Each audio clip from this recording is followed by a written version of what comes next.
शामिल करते हैं इस्लाम आबाद से, जहां निगरान वज़ीर-ए-आज़म पाकिस्तान अनवारुल हक काकर ने प्रेस कॉन्फ्रेंस करते हुए कहा कि अनार की फैलाने की किसी को इजाज़त नहीं दी जाएगी। अनवारुल हक काकर की प्रेस कॉन्फ्रेंस, मज़ीद तफ़सीलात सरदार ताहिर महमूद की इस रिपोर्ट में। निगरान वज़ीर-ए-आज़म अनवारुल हक काकर ने कहा कि अनार की फैलाने की किसी को इजाज़त नहीं दी जाएगी, फसादियों को कानून के मुताबिक डील किया जाएगा। इस्लामाबाद में प्रेस कॉन्फ्रेंस करते हुए उन्होंने कहा कि 8 फरवरी को पाकिस्तान के अवाम ने वोट कास्ट किया। पाकिस्तान को अब भी दहशतगर्दी का सामना है। खतरात के बावजूद पुरअमन इंतखाबात का इनाकाद हुआ। इस दौरान बैन अल-अक़वामी मुबस्सिरीन मौजूद रहे। रिपोर्ट्स थी गैर रियासती अनासर मोबाइल सिम के जरिए धमाके करेंगे।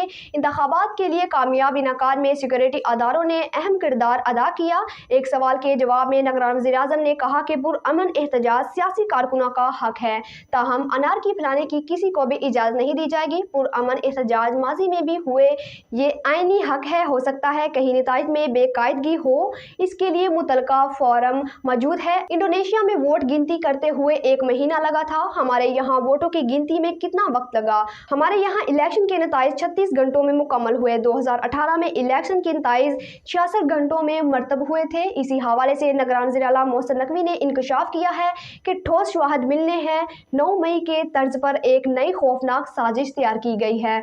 इस साजिश को अहनी हाथों से कुचल देंगे। इलेक्शन का पूरा प्रोसेस होता है जो कामयाबी से पूरा हुआ, लेकिन अब हमारे पास मुसद्दका इत्तलाआत है कि एक गिरोह दोबारा 9 मई जैसे वाक़यात की मंसूबाबंदी कर रहा है। इस बार बंदोबस्त भी पूरा है। एजेंसियों से 9 मई जैसे एक और वाक़े के दोहराए जाने की मंसूबाबंदी की गुफ्तगू पकड़ी है।